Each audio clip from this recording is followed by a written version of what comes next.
సంవత్సరం నా పేరు శేష్ కుమార్. వివరాలకి ఆడదాం ఆంధ్ర జిల్లా స్థాయి ఆటల పోటీలను జిల్లా కలెక్టర్ దినేష్ కుమార్ మినీ స్టేడియంలో ప్రారంభించారు. ఈ కార్యక్రమంలో ఒంగోలు నగరపై గంగాల శాత పలువురు ప్రజాప్రతినిధులు పాల్గొన్నారు.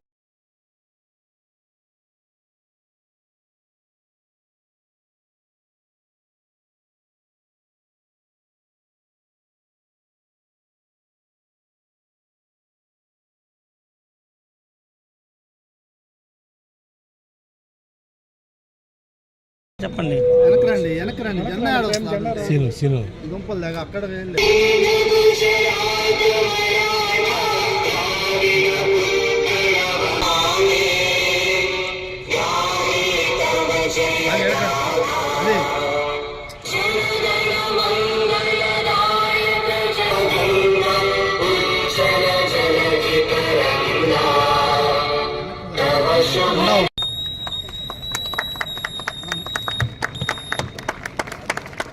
గారు జడ్పీసీలు ఆవిష్కరిస్తూ ఉన్నారు.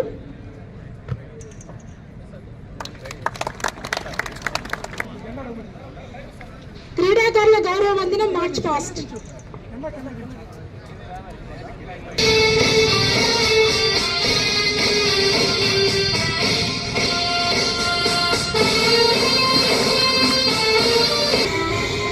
సరే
నిర్వహించుకునే క్రీడా జ్యోతిని తీసుకురావాల్సిందిగా కోరుకుంటూ వారిని మరియు జి భక్త ధ్రువుడు ఆధారంగా వారి స్థానాలు హాసిల్ కావాల్సింది కోరుకుంటూ క్రీడా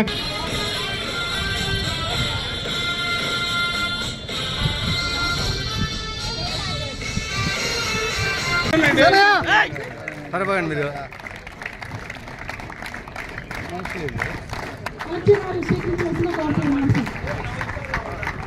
కింద ఓకే ఓకే అంటే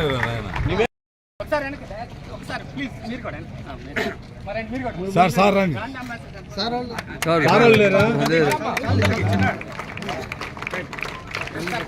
మళ్ళీ పెట్టండి ఓరగడ్డ తెచ్చారు.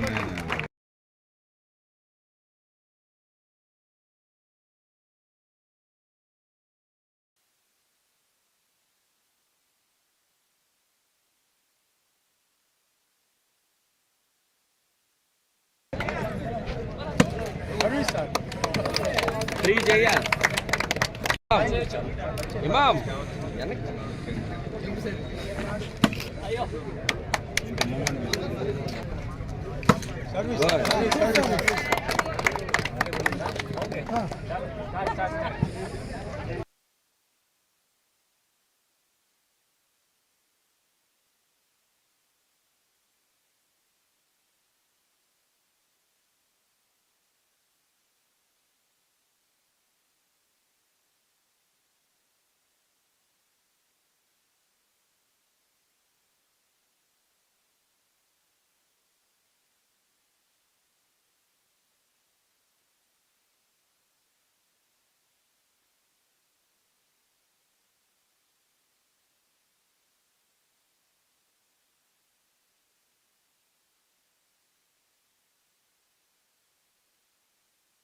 మండల్ లెవెల్లో గెలిచి మళ్ళీ కాన్స్టిట్యున్సీలో గెలిచి ఇవాళ డిస్ట్రిక్ట్ లెవెల్లో రావడం జరిగింది. దీంట్లో ఎంతమంది స్టేట్కి వెళ్ళాలని అనుకుంటున్నారు? అనుకోలేదా అందరూ? Very good, that's spirit. So మనం ఇంత స్థాయి వరకు రావడానికి మీ అందరూ కూడా ఎంతో కష్టపడి ఉంటారు. అండ్ ఆల్సో ఒక మంచి టీమ్ ఫామ్ అయి కూడా ఉంటుంది, అంతే కదా? మీ అందరూ కూడా దీనికి ముందు టీమ్గా ఆడిన వాళ్ళ ఈ ఆడుతాం ఆంధ్ర వలన పరిచయం వచ్చిందా? ఎంతమంది ఆల్రెడీ టీంలో ఉన్నారు?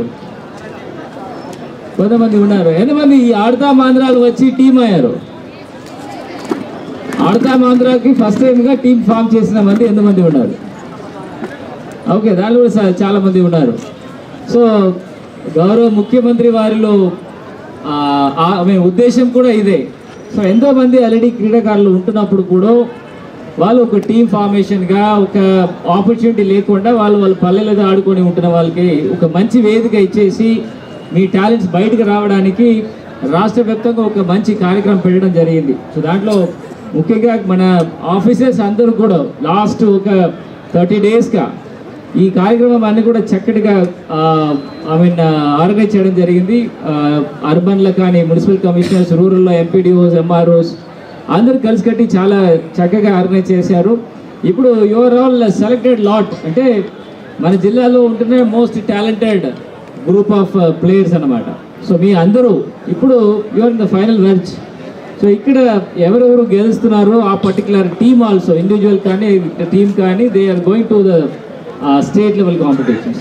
So give your best thing. ఇప్పుడు దాకా మీరు ఎంతవరకు కష్టపడి వచ్చారో, this is another level. So give your best attempt here so that you go and represent Prakasam in the state level. State level I'm sure, ఎందుకంటే నేను చూస్తూనే ఉన్నాను, స్టేట్ లెవెల్లో కానీ ఆర్ నేషనల్ లెవెల్లో కానీ ప్రకాశం జిల్లా నుంచి రిప్రజెంటేషన్ చేయలేన ఏం స్పోర్ట్స్ నేను చూడలేదు. ఖచ్చితంగా మన జిల్లాకి ఏదైనా ఒక కప్ ఉంటుంది and I'm sure you will bring back the cup. Okay, so మీ అందరికీ చాలా టాలెంట్స్ ఉన్నాయి and especially I'm very glad to see girls participating in a greater number. ఎందుకంటే ఫస్ట్ ఆఫ్ ఆల్ మీ తల్లిదండ్రులుగా ధన్యవాదాలు చెప్పాలి. ఇంత ధైర్యంగా పిల్లల్ని ఇంత దూరం పంపించేసి గెలిచిరా అని పంపించడము చాలా ఒక స్ఫూర్తిదాయకము. వాళ్ళందరికీ నా అభినందనలు చెప్పుకొని ఈ కార్యక్రమం without much adieu already time అయింది. I don't want you to lose your energy in this sun. So అందరూ కూడా మంచిగా పార్టిసిపేట్ చేయండి విత్ స్పోర్ట్స్మెన్ స్పిరిట్. మేయర్ గారు చెప్పినట్టు అందరూ గెలవలేము, బట్ గెలిచిన వాళ్ళకి we will support so that they will represent our district in the state level. So the best players get selected. Jagananna పిల్లలందరినీ కూడా అన్ని రంగాల్లోనూ కూడా మరి పార్టిసిపేట్ చేయించే విధంగా మరి అనేక కార్యక్రమాలు నిర్వహిస్తూ మీలో ఉండేటువంటి కళల్ని కూడా బయట తీయడానికి మరి అవకాశం ఇస్తున్నారు. కాబట్టి మరి నేను నిజంగా మరి మీ తరపున నేను మన గౌరవ సీఎం గారిని అభినందిస్తున్నాను. అలాగే ఇక్కడ గెలిచిన వాళ్ళకి కంపల్సరీగా మరి ఫస్ట్ ప్రైజ్ అయితే 60,000 రూపాయలు, అలాగే మరి సెకండ్ ప్రైజ్ అయితే 35,000 రూపాయలు, మరి అలాగే థర్డ్ ప్రైజ్ అయితే మరి 20,000, 10,000 ఈ రకంగా మరి మీకు అందరికీ కూడా ప్రైజెస్ కూడా ఇవ్వడం జరుగుతుంది. కాబట్టి మీరందరికీ ఒక మంచి అవకాశాన్ని మీరందరూ కూడా మరి తీసుకొని ప్రతి ఒక్కరు కూడా మరి ఈ యొక్క దీంట్లో పార్టిసిపేట్ చేసి గెలవాలని చెప్పేసి మనస్ఫూర్తిగా కోరుకుంటూ, అలాగనే గెలుపు ఓటములు అనేవి సర్వసాధారణం. మీరు ఎప్పుడు కూడా నేను ఎప్పుడు అందరికీ చెప్పే విషయం ఏంటంటే ఏదైనా సరే గెలుపు అనేది ఒకరికే వస్తుంది. కాబట్టి గెలిచిన వాళ్ళు కంపల్సరీగా అభినందించాలి. అలాగే ఓడిపోయిన వాళ్ళు కూడా మరి మనం పార్టిసిపేషన్ వాళ్ళు ఒంగోలు అనుకున్న సమయానికి ఇళ్ల పట్టాలు ఇవ్వడం జరుగుతుందని ఒంగోలు ఎమ్మెల్యే మాజీ మంత్రి బాలిని శ్రీనివాసరెడ్డి స్థానిక కలెక్టరేట్ వద్ద మీడియాతో మాట్లాడారు.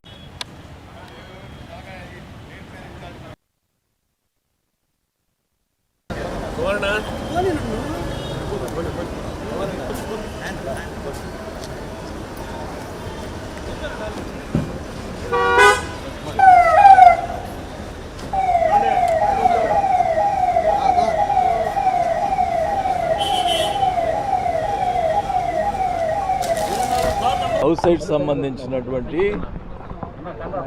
డబ్బులు ఇంకా అంటే మండేనే వేస్తూ ఉన్నారు, ఇంకా వేయలేదని చెప్పి కలెక్టర్ గారి దగ్గరికి రావడం జరిగింది.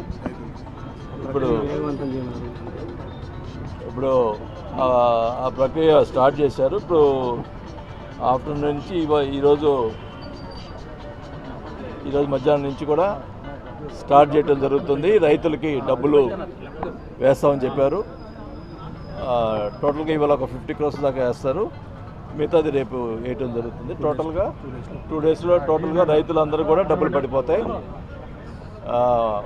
కేవలం మా కాన్సన్ట్రేషన్ అంతా అన్ని పనులు పూర్తి చేసి పట్టాలు ఇవ్వాలనేదే మా కాన్సెప్ట్. మాట ఇచ్చిన ప్రకారం నేను దానికోసమే నా ప్రయత్నం చేస్తాను కూడా తెలియజేసుకుంటాను.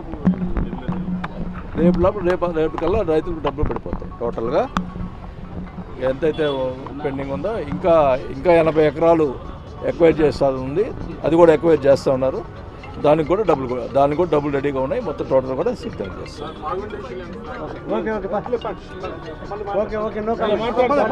రాష్ట్రంలో బీసీలు జగన్ వెంటే ఉన్నారని వైఎస్ఆర్ పార్టీ బీసీ విభాగం జోన్ 5 ఇన్ఛార్జ్ బొట్ల రామారావు అన్నారు. స్థానిక వైఎస్ఆర్ పార్టీ కార్యాలయంలో మీడియా సమావేశంలో పాల్గొని మాట్లాడారు.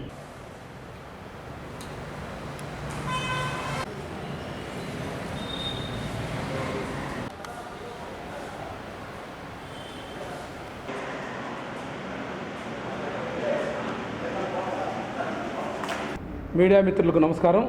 నా పేరు బొట్ల రామారావు యాదవ్.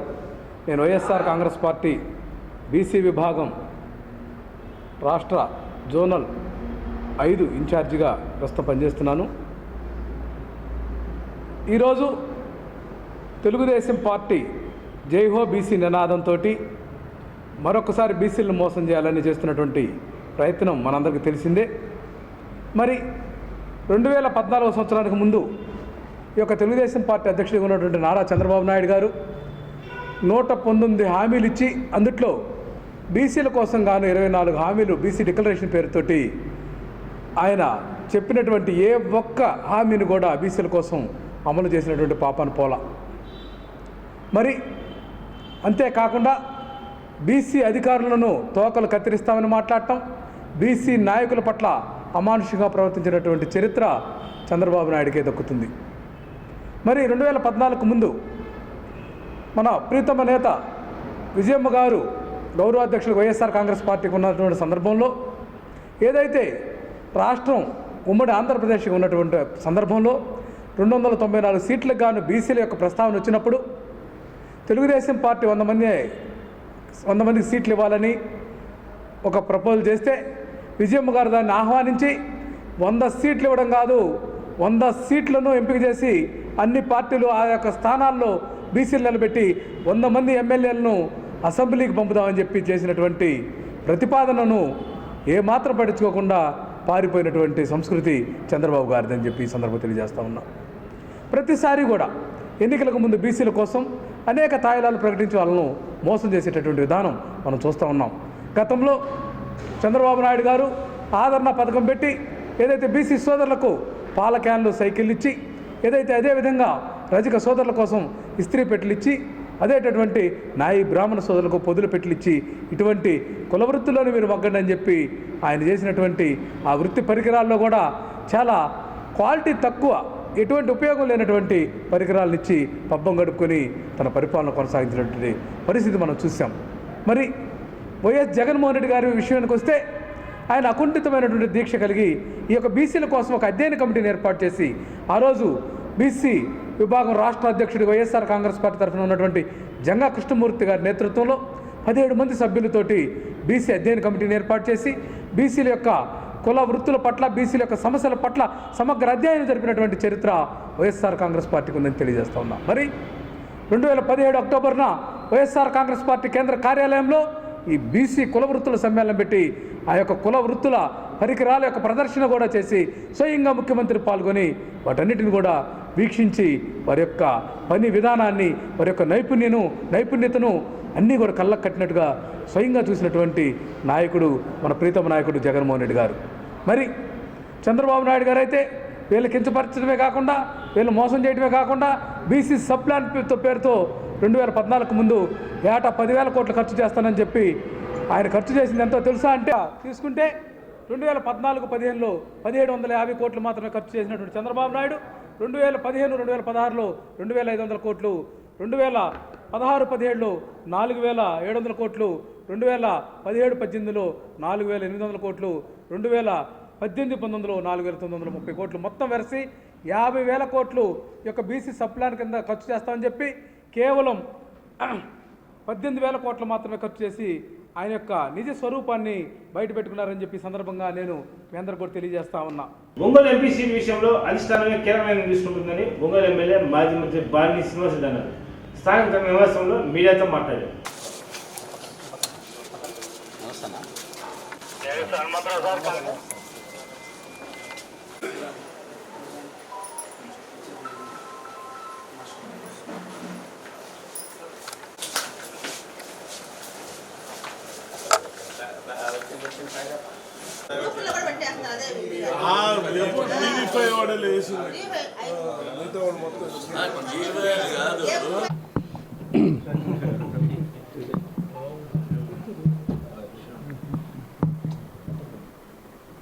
ఏం చెప్తే కదా మీరు అడగండి, నా దగ్గర ఏమన్నావు? ఇవన్నీ కాదు, నాకు ముఖ్యం ఒంగోలులో 25,000 మందికి పట్టాలు ఇవ్వాలి. దానికోసమే నేను చేసుకుంటా. ఇప్పుడు ఎంపీ విషయంలో ఇవన్నీ కూడా అందరు కూడా అన్ని నియోజకవర్గాలకి బాగుంటుందనే ఉద్దేశంతో నేను పోరాటం చేసిన. మిగతా ఎమ్మెల్యేలు ఇన్ఛార్జీలు వేసినటువంటి ఎమ్మెల్యేలు కానీ ఇన్ఛార్జీలు కానీ వాళ్ళు ఎవరు కూడా పట్టినట్టుకున్నట్టు నాకెందుకు, నేను ఒక్కరినే అధిష్టానంతో నేనేదో తగాద పెట్టుకున్నట్టు ఇవన్నీ నాకెందుకు? ఇవి అధిష్టానం ఏం చేస్తే అది చేసినా సిద్ధంగా ఉన్నాను. నాకెందుకు, నేను ఒక్కరినే అధిష్టానంతో వాళ్ళంతా మంచిగా ఉంటామని నేను అందుకు జరుగుంటాను. నేనెందుకు చేస్తున్నానంటే ప్రజలందరూ కూడా అన్ని కాన్స్టిట్యున్సీలు బాగుండాలి, అన్నీ గెలవాలనే ఉద్దేశంతో నా కోసంగా నేను ఎప్పుడు పోవడం చేయను. వాళ్ళకి లేని బాధ నాకెందుకు ఒక్కరికి. కాబట్టి నేను నా ఒంగోలు నియోజకవర్గంలో పట్టాలు ఇచ్చేదానికోసం ప్రయత్నం చేసుకొని నా ఒంగోలు నియోజకవర్గంలో నేను బాగు చేసుకునేందుకు ప్రయత్నం చేసుకుంటా. అంతవరకే. ఇప్పుడు వాళ్ళందరికీ పట్టం నాకు ఒక్కరికేనా? నేనెందుకు చెడు కావాలా? వాళ్ళకి లేని బాధ నాకేమిటి? నాకు హ్యాపీ అధిష్టానం ఏం చెప్తే చేసేదాన్ని సిద్ధంగా. అలిగేదండి బాబు, నేను ఒకటే చెప్తున్నా. అలాగే పెద్ద ఇదే కదా, నేను అడుగుతున్నాను అలిగారు తీసుకెళ్ళి పోయారని మాట్లాడుతూ ఉన్నారు. నేను నా ఒక్కడి కోసం అడుగుతున్నానా? ఎంపీ అనేది ఒక స్టేజ్ ఉన్న వాళ్ళకి ఇస్తే బాగుంటుంది, అన్ని నియోజకవర్గాలు బాగుంటుందని ఉద్దేశంతో నేను అడుగుతున్నా. లేదు మిగతా వాళ్ళకి ఎవరికి మాకు స్టేచర్లో అవసరం లేదు, మాకు వాళ్ళు ఎవరు పట్టినప్పుడు నాకే ఒక్కడికి నాకే స్టేచర్ లేదా ఒంగోలులో? నా ఎంపీ తోటే నేను గెలుస్తానా? నా ఇదితో నేను గెలుచుకుంటా. నా ప్రజలకి నేను పట్టాలు ఇచ్చుకొని మాట చెప్పాను, ఆ మాట ప్రకారం చేసుకుంటా. అంతవరకు.